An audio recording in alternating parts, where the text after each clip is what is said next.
most welcome to point it out.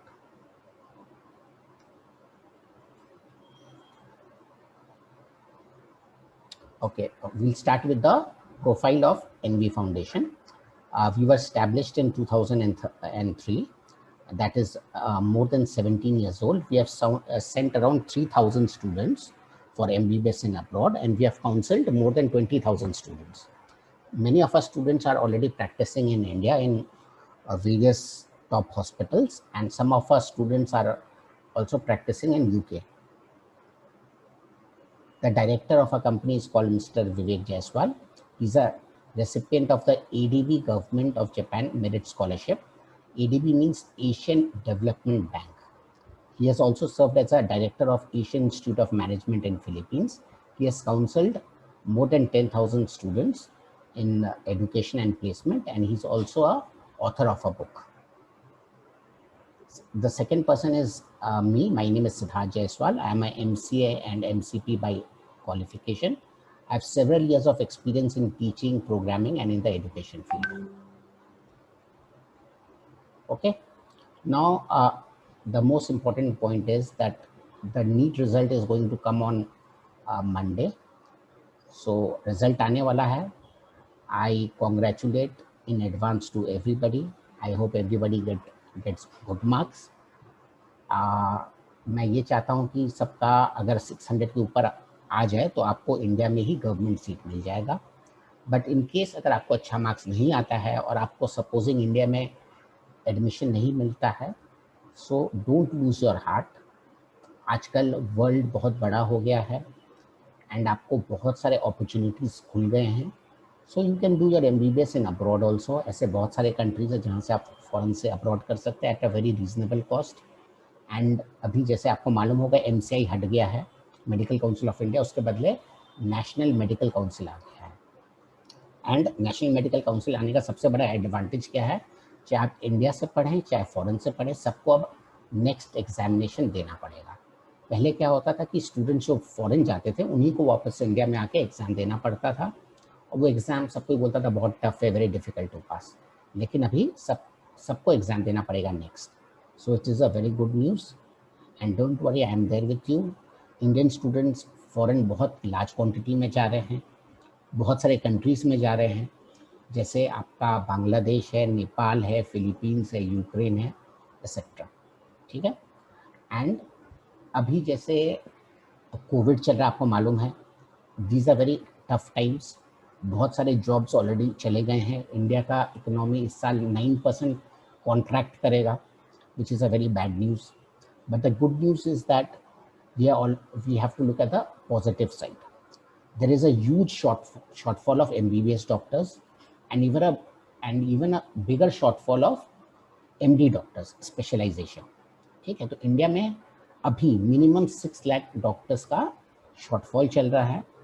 And as we go ahead, I will tell you about how to do your PG also and get paid for it.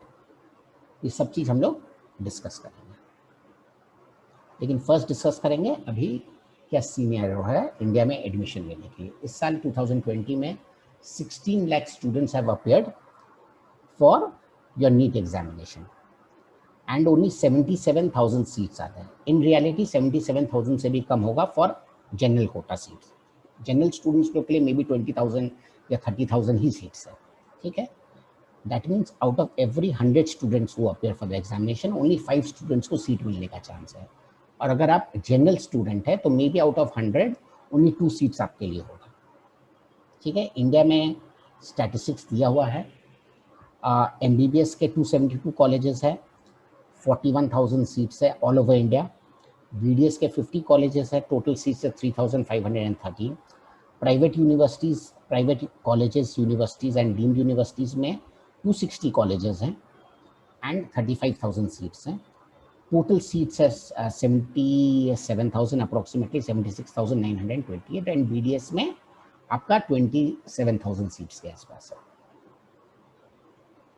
Out of 76,928 seats government का 41,388 seats है, private Kota में 35,540 seats है. Private colleges का मैं आपको कुछ estimation दे रहा हूँ कि कौन से स्टेट में कितने प्राइवेट कॉलेजेस हैं और कितने सीट्स हैं।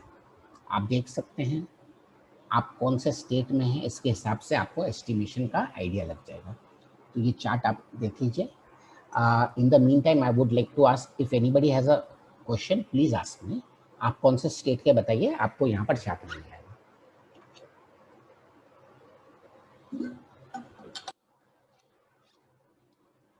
मैं इसमें एक चीज़ पॉइंट आउट करना चाहता हूँ कि maximum number of private colleges आपका साउथ इंडिया में है। जैसे कर्नाटका में 39 प्राइवेट कॉलेजेस हैं, ठीक है। तमिलनाडु में 28 है, तेलंगाना में 18 प्राइवेट कॉलेजेस हैं। फिर इसके बाद सेकंड नंबर में आता है महाराष्ट्र। महाराष्ट्र में 19 है। आंध्र प्रदेश में 19 प्राइवेट कॉलेजेस हैं, ठीक है। एंड फिर थर्ड नंबर में उत्तर प्रदेश आता है 30, ठीक है। So this is the total thing.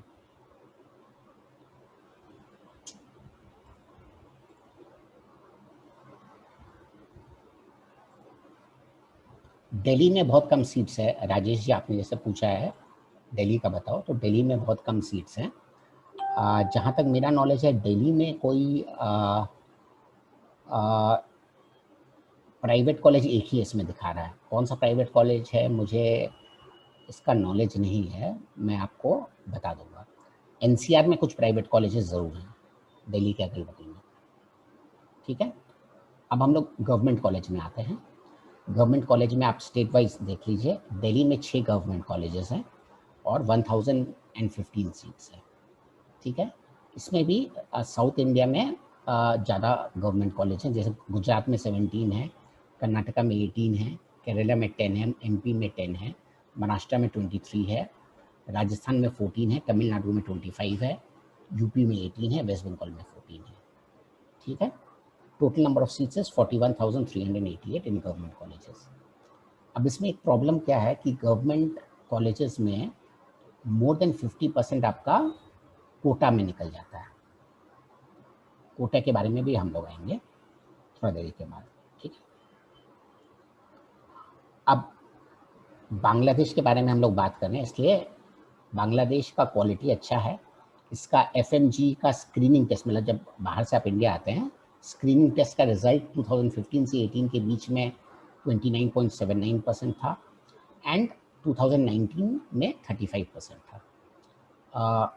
Screening test का लास्ट ईयर और इस साल का statistics has gone in favour of Philippines, जिसका 50% है। इनफैक्ट ओनली 2-3 कंट्रीज़ का स्क्रीनिंग टेस्ट का रिजल्ट अच्छा है। बांग्लादेश का, फिलीपींस नंबर 1 आता है, बांग्लादेश नंबर 2 आता है। ये 2 कंट्रीज़ का ही नॉर्मली अच्छा है, उसका भी स्टैटिस्टिक्स मैं आपको दे देता हूँ, ठीक है। अब advantages of studying MBBS in Bangladesh में आते हैं। The climate of Bangladesh is similar to India, so diseases are almost of the same pattern. Outdoor patient का फ्लो अच्छा है, तो क्लिनिकल एक्सपोजर अच्छा मिलता है। FMG के बारे में हमने डिस्कस कर लिया है और डिस्कस करेंगे। डोनेशन नहीं लगता है लेकिन फीस ज़्यादा है। लैंग्वेज ऑफ इंस्ट्रक्शन इंग्लिश है, लेकिन बंगाली आपको आना ज़रूरी, आपको सीखना पड़ेगा, विदाउट दैट आपका नहीं होने पाएगा। नियर टू इंडिया है तो ट्रैवल कॉस्ट कम है, वीज़ा इजी है, 5+1 years ऑफ एजुकेशन है and Bangladesh taka and rupee का almost same value, 1 rupee is equal to 1.16 Bangladeshi taka. Eligibility criteria में आते हैं जो बांग्लादेश का 17 ईयर्स एज होना चाहिए, 60% एंड अबव इन PCB होना चाहिए आपका ओवरऑल, है, एंड बायोलॉजी में 60 होना चाहिए इन क्लास 12, ठीक है। PCB में क्लास 12 में 60% एंड बायोलॉजी में 60। कोई ईयर गैप नहीं होना चाहिए बिटवीन 10, 11 एंड 12, ठीक है। अगर आपको 2020 में एडमिशन लेना है तो आपका क्लास 12 पास होना चाहिए आइदर इन 2020 और 2019। This is very important. NEET qualified होना चाहिए। आपका average student must have a 7 GPA और above considering both class 10 and 12 and minimum GPA in 10 and 12 आपका 3 होना चाहिए, ठीक है। अब ये पॉइंट में आते हैं, जैसे मेरे पास बहुत सारे पेरेंट्स आए हैं जिन्होंने 2018 में अपना क्लास 12 पास किया है, तो बांग्लादेश के लिए वो एलिजिबल नहीं है। लेकिन बहुत सारे पेरेंट्स हमको बोलते हैं सर मेरा तो एडमिशन हो रहा है, कोई और एजेंट करवा रहा है। तो इसको लेके our main topic is discussion is for today. अब इसमें क्या होता है कि बहुत सारे एजेंट्स ना इसमें करप्शन करते हैं। क्या करते हैं कि वो लोग आपका क्लास 12 का एंड 10 का डुप्लीकेट मार्कशीट बनवा लेते हैं। आजकल डुप्लीकेट मार्कशीट बनाना काफ़ी इजी है। बहुत सारे बोर्ड्स आ गए हैं जो कि वैलिड नहीं है। आपने फेसबुक में ऐड देखा होगा, गूगल में ऐड देखा होगा। तो वहाँ से आपका क्लास 10 एंड 12 का मार्कशीट बना लेते हैं और दिखाते हैं कि आपने 2020 में पास किया है क्लास 12। ठीक है। अब इस बेसिस पर आपका बांग्लादेश में DGHS होता है, director general of health services, उससे एक एलिजिबिलिटी सर्टिफिकेट इशू करवाना होता है। तो वो जाके आपका फेक मार्कशीट में इशू करवा देते हैं। ठीक है। और आपका फेक मार्कशीट के थ्रू ही एडमिशन होता है बांग्लादेश में। ठीक है। एंड वो लोग स्टूडेंट्स अगर पूछते हैं तो वो लोग ये बताते नहीं है स्टूडेंट्स को, लेकिन एक्चुअल में ये काम करते हैं। और वो लोग सोचते हैं कि इंडिया में जब बच्चा वापस आएगा तो हम लोग आपको original marksheet government of India को दिखा देंगे, क्योंकि आपको अपना सब डॉक्यूमेंट MCI को दिखाना पड़ता है। MCI तो हट गया है, तो अभी आपको नेशनल हेल्थ कमीशन को दिखाना पड़ेगा। लेकिन जब आप नेशनल हेल्थ कमीशन को दिखाएंगे तो वो लोग चेकिंग करेंगे, और चेकिंग में आप पकड़े जाएंगे कि विदाउट एलिजिबल हुए आप बांग्लादेश में MBBS कैसे कर लेंगे। तो इसमें क्या होगा, आपका 30 to 35 लाख जो आपने पढ़ाई में खर्च किया है वो भी चला जाएगा। एंड आपका लाइफ का तो most important period 6 years of education, वो भी चला जाएगा। एंड नेशनल हेल्थ कमीशन आपको बैन कर देगी to appear for next examination. And आप इंडिया में कभी भी प्रैक्टिस नहीं करने पाएंगे, ना ही इंडिया में, ना ही बांग्लादेश में, ना ही कहीं और पर। Okay, so we will come on this point in more detail थोड़ा देर के बाद।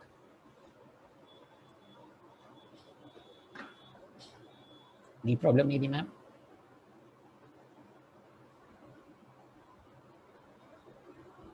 ओके, तो सबसे पहले होता है check your passing of class 10 and 12। इसके लिए हम लोग के पास एक एप्लीकेशन है, उसका लिंक मैं आपको दूंगा। वो एप्लीकेशन के थ्रू आप जाके टेस्टिंग कर सकते हैं। ठीक है। फिर आप अपना GPA कैलकुलेट करिए।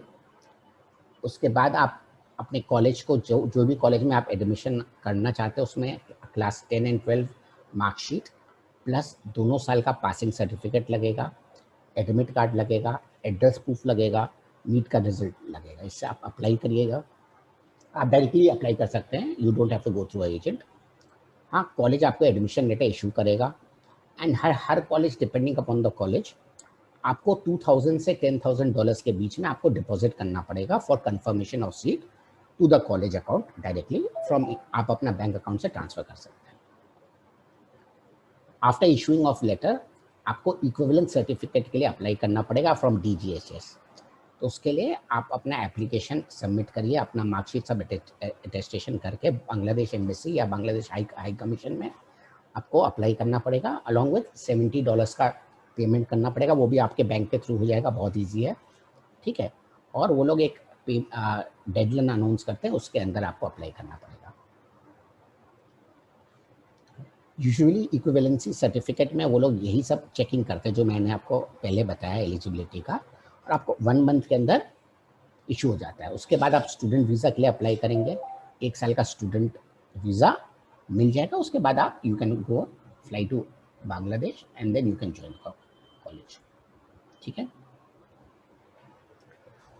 Now we come to the most important part, जहाँ पर बहुत सारे फ्रॉड्स मैंने देखे हैं। बहुत सारा फ्रॉड्स होता है स्टूडेंट लोग के साथ।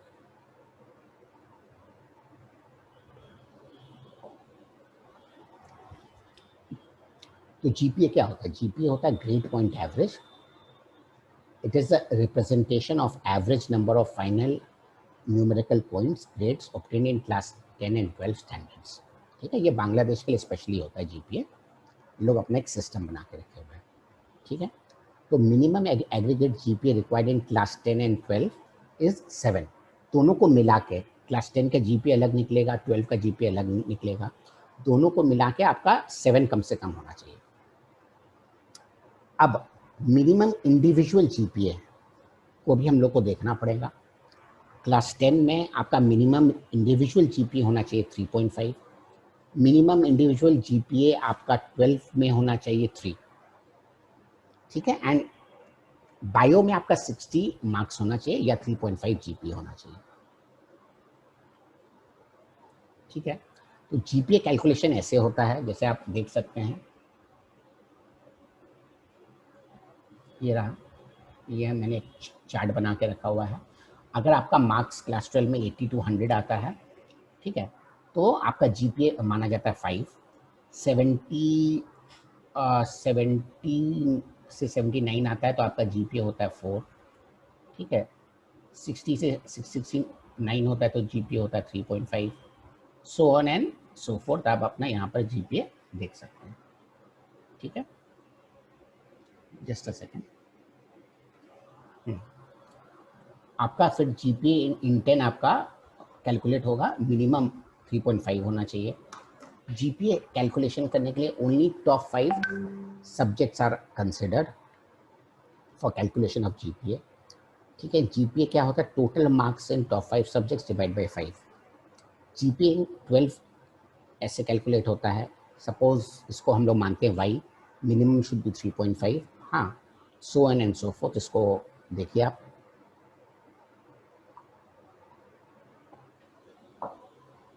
यस।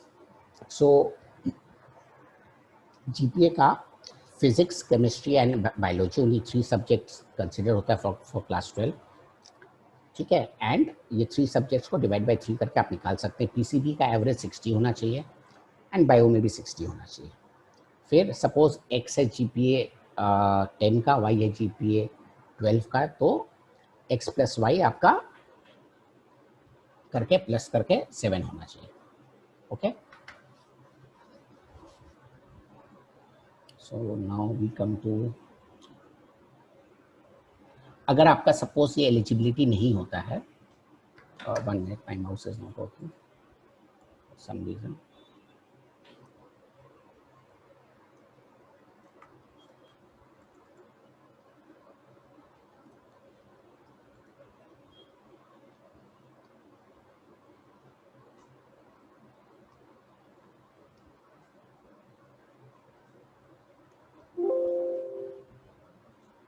यस। अगर आपका, अगर आप बांग्लादेश के लिए इंटरेस्टेड हैं और आप बांग्लादेश के लिए क्वालिफाई नहीं कर रहे हैं तो आपको चिंता करने का कोई ज़रूरत नहीं है, हाँ, you don't have to worry, we have other countries also. Let us take a example, calculation of GPA.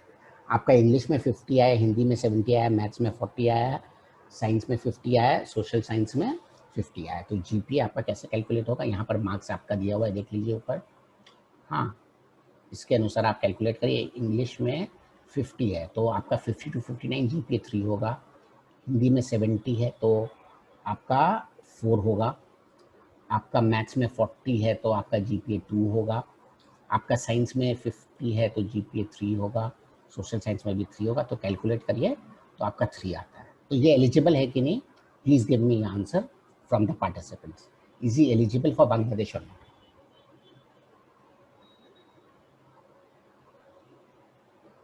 Anybody from the participants, please answer. No, sir.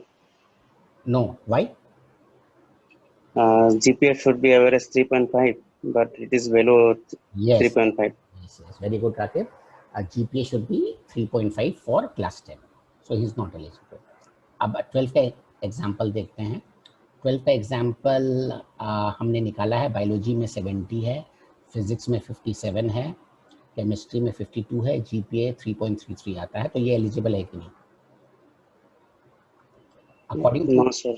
According to class 12 marks eligible है, but class, Average is हाँ, class 10 में 3 है, class 12 में 3.33 है, तो total 6.66 आता है, which is below 7, therefore he is not eligible, okay. तो आपको बहुत सारे एजेंट्स एलिजिबल है, आपका डुप्लीकेट मार्कशीट बना के आपका एडमिशन कराएंगे, फिर आप फंस जाएंगे, okay. Now let us take a example, original example, okay. तो ये स्टूडेंट है जिसका क्लास 12 इसने पास किया इन 2019, क्लास 10 पास किया 2017 में, मार्कशीट्स है, तो is he eligible or not. तो फर्स्ट क्राइटेरिया हम लोग देखेंगे, इसका 1 ईयर का ईयर गैप है तो एलिजिबल है बिकॉज 2020 है। अब हम लोग इसका जीपीए निकालेंगे फॉर क्लास 10 और क्लास 12। ओके, तो what do you think, is he eligible or not, please tell me.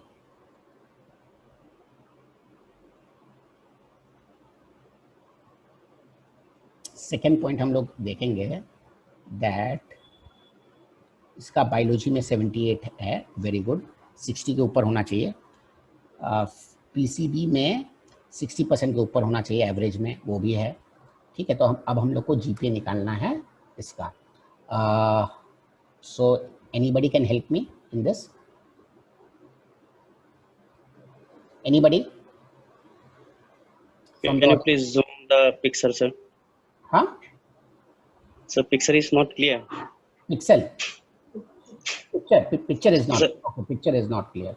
Acha, so I'll just tell you in English, he has got 77 marks, Hindi he has got 94 marks, class 10 का मैं बता रहा हूँ। Hindi he has got 94, history he has got 84, mathematics he has got 68, science he has got 78, and economics he has got 88. it's eligible. हाँ, no, so we have to calculate first ना, calculate ऐसा होगा, we have to take only 5 subjects, okay? So ऐसे निकालेंगे, English, Hindi, history, science and economics, top 5 subjects. तो according to the chart which I had shown you before, this chart, according to this chart, हाँ, इस chart के अनुसार हमने इसका GPA निकाला है 10 का, तो 45545, 23 आउट ऑफ 5, 4.6, 3.5 होना चाहिए, 4.6 है, ओके, इज एलिजिबल। अब इसका हम लोग देखते हैं 60, 54, 78, हाँ, बायोलॉजी में मोर देन 60, पीसीबी में more than 60 and GPA 3.33, minimum 3 होना चाहिए, तो एलिजिबल है। टोटल करके 7.99, so is eligible. No sorry, is not eligible. Why is not eligible, any idea? Same case, less than 3.5.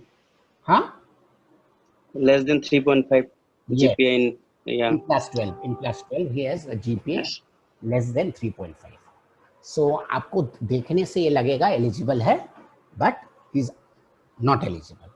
अब इसमें एजेंट्स क्या करते हैं कि हम आपका एडमिशन करवा देंगे एंड आपका क्लास 12 का डुप्लीकेट बना के लोग डीजीएस को दे के कर देते हैं, लेकिन after 6 years you will be caught, ठीक है। Now we'll come to second example. इसमें क्या होता है सेकेंड एग्जाम्पल में कि क्लास 10 का आजकल सीबीएसई बोर्ड आपको जीपी निकाल के देता है, grade point, not GP, okay, GP आपको निकाल के देता है, ग्रेड्स आजकल आ गया है। तो अभी हम लोग जीपी से जीपीए कैसे निकालेंगे, इसमें लिखेगा ये क्लास 9 का है, ये क्लास 10 का है, ओके। तो जीपी हम लोग को देखना पड़ेगा, टॉप 5 सब्जेक्ट्स का लेंगे, इसमें 1 2 3 4 5 ही सब्जेक्ट्स है, सो वील ऐड जीपीए हमारा 9 + 8 + 9 + 8 + 8 कितना होता है? 18, 19, 20, 24 + 9, 33, 33 + 9 is 42, okay, so 42 divide by 5 कितना होता है?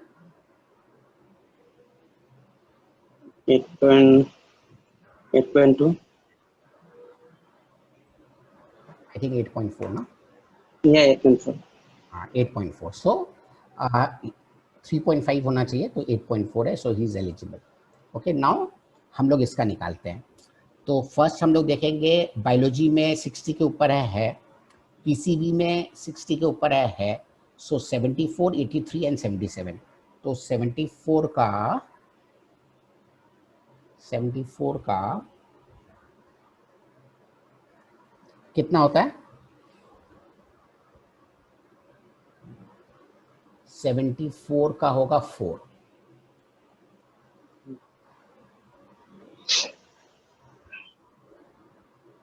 वन सेकेंड, 74 का होगा 4, उसके बाद 83 है, 83 का कितना होगा? Guys please participate. आपका होगा 5 होगा। एंड फिर आपका क्या है? 77 का 4 होगा, तो कितना होता है? 5 + 4 9 10 11 12 13 13 डिवाइड बाई 3 कितना होता है? 4 पॉइंट समथिंग। ठीक है, तो 10 का आपका 8.4 जो हम लोग कैलकुलेट किए थे, इसका होगा, सॉरी 7, नहीं ये मैंने रॉन्ग लिया है, समथिंग हैज मिस्टेक, ये प्रेजेंटेशन का मिस्टेक है, इसने मार्क्स रॉन्ग लिखा है इसके अंदर। ठीक है, तो आपका जो कैलकुलेट करेंगे कितना होगा? ये 13 डिवाइड बाई 4 होगा। 13 डिवाइड बाई 4 कितना होता है? 4 3 ज़ा 12, 3 पॉइंट समथिंग, 3.33 होगा, तो ये एलिजिबल है। नहीं सॉरी, 3.33 होगा ना, सो ही नॉट एलिजिबल बिकॉज 3.5 होना चाहिए। आर यू अंडरस्टैंडिंग मैं क्या बोल रहा हूँ? Yes, sir. Okay. So, in spite of having good marks, still he is not eligible. Am I right, Nidhi ma'am? Okay, thank you. So, this is wrong in our presentation. इसमें wrong marks लिखा हुआ है, mistake of the presentation. Now we will go to one last example. Okay, Tamil Nadu board. Tamil Nadu board का class 10 and 12 का marksheet है, and let us see this. Left hand side में class 10 है, तो class 10 में मार्क्स है 96, 93, 93, 93, 93, okay, and class 12 का it after that, तो 96, 93, 93, 93, 93। इसमें just let me C one thing,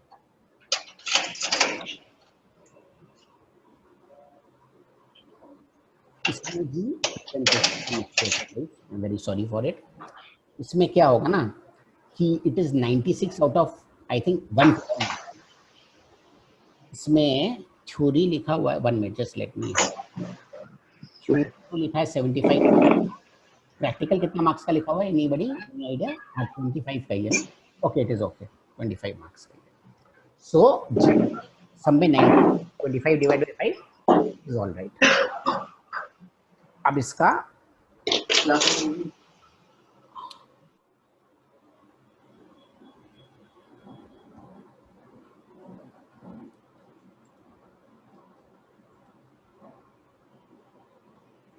marks is not clear, okay, so इसने मार्क्स देख के ठीक से लिख दिया है, सो इसका जीपीए निकलेगा 9.66 एंड 3.5 भी है, so it is eligible. Okay, now this is the link to calculate your GPA automatically. ठीक है, ये सॉफ्टवेयर हमने बनाया है, एक्चुअली एक वेबसाइट से लिया हुआ है, so I am going to write this software का link, you can have a look and calculate.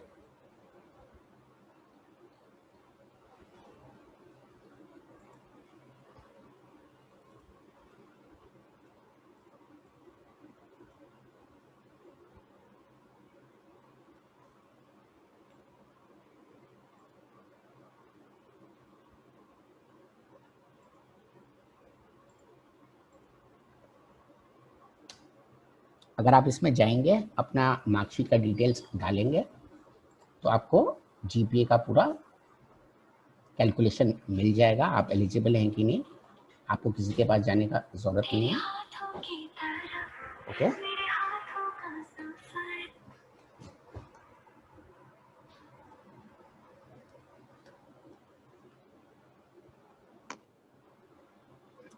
just put your name, your email ID, your phone number, country, and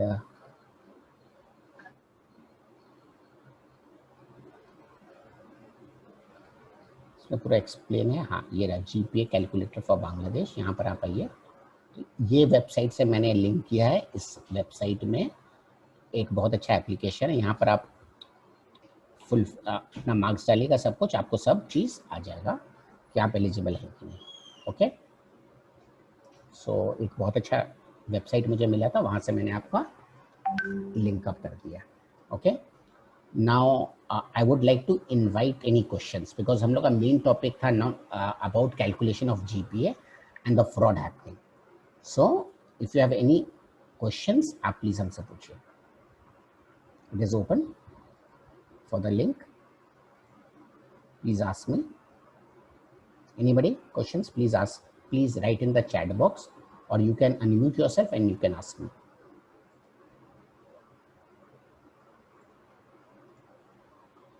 Any questions? Okay, अब बांग्लादेश में SAARC Kota भी होता है, जहां पर government college में आपको फ्री सीट्स मिल जाएगा। इसके लिए आपको किसी एजेंट के पास नहीं जाना पड़ेगा, आप डायरेक्टली बांग्लादेश के एम्बेसी में अप्लाई कर सकते हैं ऑनलाइन। ठीक है, तो अगर आपका 90% के ऊपर मार्क्स है या 95% के ऊपर है, तो based on your class 12 marks आपको बांग्लादेश आपको कुछ सीट्स देता है सार्क कंट्रीज को, उसके अंदर आप अप्लाई कर सकते हैं। 21 सीट्स होता है एमबीबीएस के लिए, 4 सीट्स होता है बीडीएस के लिए। ठीक है, इसमें एजेंट का कोई रोल नहीं होता, वो लोग आपको नहीं कर सकते। मेरा तो यही आपसे आग्रह है कि आप एजेंट के पास जाइए नहीं, आप हर काम डायरेक्टली कर सकते हैं। So you don't have to go to any agent, you can do everything directly. Agent के पास जाएंगे तो आपका लॉस ही होगा। This is what my experience. आप लोग फंसाने का ट्राई करता है। ठीक है, पहले आप अपने आप से ट्राई करिए, अगर नहीं होगा, सब कुछ करने के बाद नहीं होगा, then you can go to agent. Agent का पहले आप समझ लीजिएगा कि आपको वो सही बता रहा है कि नहीं, आपका जीपीए कैलकुलेशन कर रहा है कि नहीं, आपका डुप्लीकेट मार्कशीट बना रहा है कि नहीं, ऐसे करके सब चीज़ आप देखिएगा।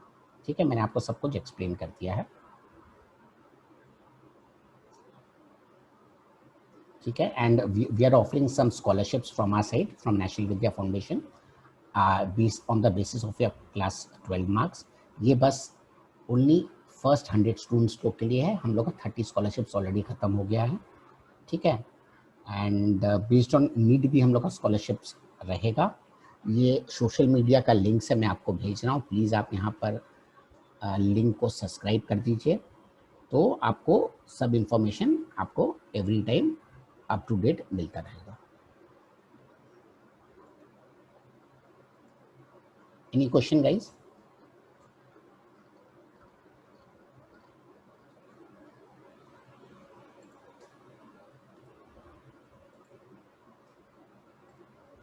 किसी को कोई क्वेश्चन है, पूछ लीजिए। हेलो। हाँ पूछिए। Yes sir. हाँ सर, नमस्कार। नमस्कार सर, कौन बोल रहे हैं सर? सर मैं गाजियाबाद से बोल रहा हूँ, नदीम। नदीम जी, बोलिए सर। सर एक मैं अभी थोड़ा देर से जुड़ा हूँ और चीज़ें तो मेरे कंफर्म हो गई हैं, सब चीज़ें हैं, लेकिन जो एक 2018 यानी 2018 में अगर किसी बच्चे ने किया है तो क्या उसके लिए बांग्लादेश में पॉसिबल है? इम्पॉसिबल है सर, इम्पॉसिबल है बांग्लादेश। इम्पॉसिबल। हाँ, बांग्लादेश का अगर आप गवर्नमेंट का वेबसाइट में जाएंगे, हाँ, या एम्बेसी में फोन करके पूछेंगे या कहीं से भी पूछेंगे, वहां का रूल ही है कि 1 साल का गैप बस अलाउड है। Only 1 year gap is allowed. तो उसमें किसी तरह कोई कंप्रोमाइज ही नहीं है, कोई बिल्कुल भी। कॉम्प्रोमाइज, वो तो सर उस देश का नियम ही है। जैसे इंडिया का नियम है ना कि अगर आप नीट जी नहीं पास करेंगे तो जी। आपका एमबीबीएस में इंडिया में एडमिशन नहीं हो सकता है, उसमें कोई कॉम्प्रोमाइज नहीं है। वैसे ही बांग्लादेश का भी यही नियम है कि आपका 1 साल का बस गैप होगा। और वो भी एक चीज और है कि क्लास 10, 11, 12 के अंदर भी कोई गैप नहीं होना चाहिए। अच्छा। जैसे अगर आपको 2020 में एडमिशन चाहिए, हाँ, जी। तो 2020 में पास करिए क्लास 12 या 2019 में। अगर आपने 2018 में पास किया है तो आप एलिजिबल नहीं है, ये बांग्लादेश लॉ है। अब इसीलिए मैं आपको क्या बता रहा था ना कि मेरे पास बहुत सारे स्टूडेंट्स आते हैं 4 साल 5 साल के बाद कि सर मेरे साथ तो फ्रॉड हो गया, एजेंट ने डुप्लीकेट मार्कशीट बना के मेरा एडमिशन करवा दिया। लेकिन जब मैं ओह वापस माय गॉड। ये बहुत नॉर्मल चीज होता है, इसीलिए मैंने आपको जीपीए का पूरा कैलकुलेशन भी बता दिया, ठीक जी है, और आपको वेबसाइट का लिंक भी दे दिया, वहां पर आप जाके अपना कैलकुलेट कर सकते हैं। और आप जैसे गाजियाबाद में रहते हैं तो दिल्ली में बांग्लादेश का एम्बेसी है, वहां पर भी जी जाके आप उनको दिखा के पूछ सकते हैं, वो लोग आपको वहां भी बता देगा कि 2018 का बच्चा एलिजिबल नहीं। और बहुत सारा कंप्लेन बांग्लादेश एम्बेसी में जाता है अगेंस्ट एजेंट्स। यानी ये लोग फ्रॉड करते हैं, पर एजेंट वगैरह गड़बड़ करते हैं कि हम करा देंगे, वो हाँ, झूठ बोलता है फिर। झूठ बोल के वो क्या करता है ना, आपको नहीं मालूम चलेगा, वो आपका डुप्लीकेट मार्कशीट बना के क्लास 12 का, और मार्कशीट में दिखाएगा कि आपने 10 और 12 पास किया 2000, मतलब 10 पास किया 2017 में, 12 पास किया 2019 में, ऐसे जी करके मार्कशीट बना के आपका वहां से वो निकालेगा एलिजिबिलिटी सर्टिफिकेट, जी ठीक है। एलिजिबिलिटी सर्टिफिकेट निकाल के बांग्लादेश का जो कॉलेज है वहां पर अप्लाई कर देगा, लेकिन बाद में जब आप इंडिया वापस आएंगे तो आपको पकड़ लेगा गवर्नमेंट ऑफ इंडिया कि तुम तो एलिजिबल ही नहीं थे, तुम्हारा कहाँ से बांग्लादेश में एडमिशन हो गया। तो सारा बर्बाद हो जाएगा फिर सब एकदम। बर्बाद हो जाए, क्योंकि एजेंट्स पेरेंट्स को क्या समझाते हैं, या स्टूडेंट को, या पेरेंट अगर पकड़ लेता है, लोग बता रहे कुछ नहीं होगा, कुछ नहीं होगा, हाँ, मतलब गवर्नमेंट ऑफ इंडिया नहीं पकड़ेगा। लेकिन गवर्नमेंट ऑफ इंडिया इतना बेवकूफ नहीं है, एमसीआई इतना बेवकूफ नहीं है, अभी तो ये आ गया है ना, नेशनल मेडिकल काउंसिल, सब जी कुछ कंप्यूटराइज्ड है, तो वो लोग सब कुछ आपका निकाल लेगा, ए टू जेड निकाल लेगा। जैसे आज का न्यूज़पेपर में आया कि अराउंड 60 स्टूडेंट्स ने पौंडीचेरी या कहाँ पर एडमिशन लिया था पीजी में, जी लेकिन उनका admission based on NEET PG का स्पोर्ट्स से नहीं हुआ था, बैकडोर से हुआ था। तो एडमिशन होने के बाद उन्होंने 80 लाख 1 करोड़ रुपीज डोनेशन दे के लिया, सब पैसा वैसा देने के बाद उनका 3-4 साल के बाद अभी कोर्ट का नोटिस आया कि आप एलिजिबल ही नहीं है, इसलिए आपका एडमिशन भी कैंसिल, डिग्री भी कैंसिल, सब कुछ कैंसिल। आज का न्यूज़पेपर का ये न्यूज थैंक यू सर, बहुत अच्छा आपने जानकारी दी। है। और कोई क्वेश्चन है सर, पूछ लीजिए।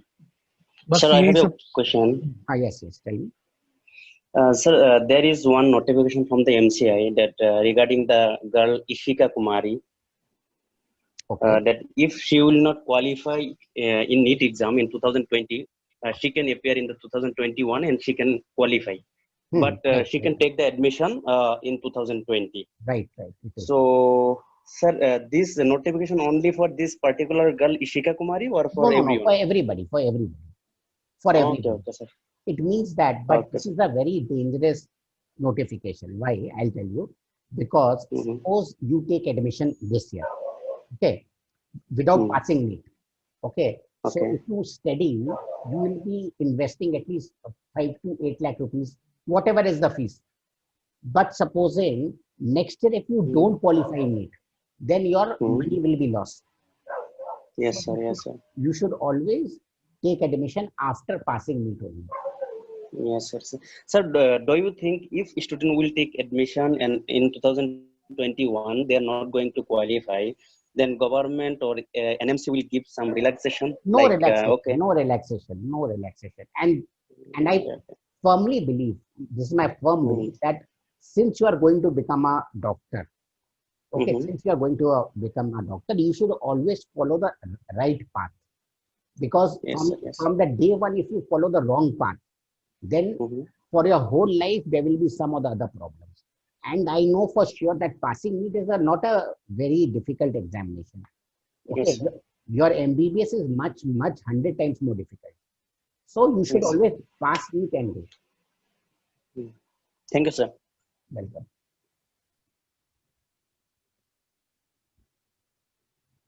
राजेश, राजेश जी पूछ रहे हैं कि what is the minimum fee in Bangladesh university. देखिए, बांग्लादेश में 2-3 यूनिवर्सिटीज हैं, ढाका यूनिवर्सिटी, राजश्री यूनिवर्सिटी, और 1-2 मतलब प्राइवेट यूनिवर्सिटीज भी कोई है। तो मिनिमम जो बजट होता है बांग्लादेश में आपका 30 लाख से स्टार्ट होता है, ठीक है, 30 लाख से स्टार्ट होता है। एंड बांग्लादेश में एक और टाइप का रूल है कि 90% या 99% of the colleges 50% of the fees आपसे फर्स्ट ईयर में ही ले लेते हैं। सपोज आपका 30 लाख का पैकेज है या 30 लाख फीस है over a period of 5.5 years, okay, तो वो लोग बोलते हैं, मैक्सिमम कॉलेजेस आपको बोलते हैं कि भाई हमको 15 लाख फर्स्ट ईयर ही में दे दो, ये बांग्लादेश का एक स्पेशल चीज है जो कि बाकी कंट्रीज में नहीं होता है। ये लोग ऐसा क्यों करते हैं इसका रीजन मुझे नहीं मालूम है, लेकिन यही वहां का सिस्टम है। Okay Rajesh, any other question Rajesh?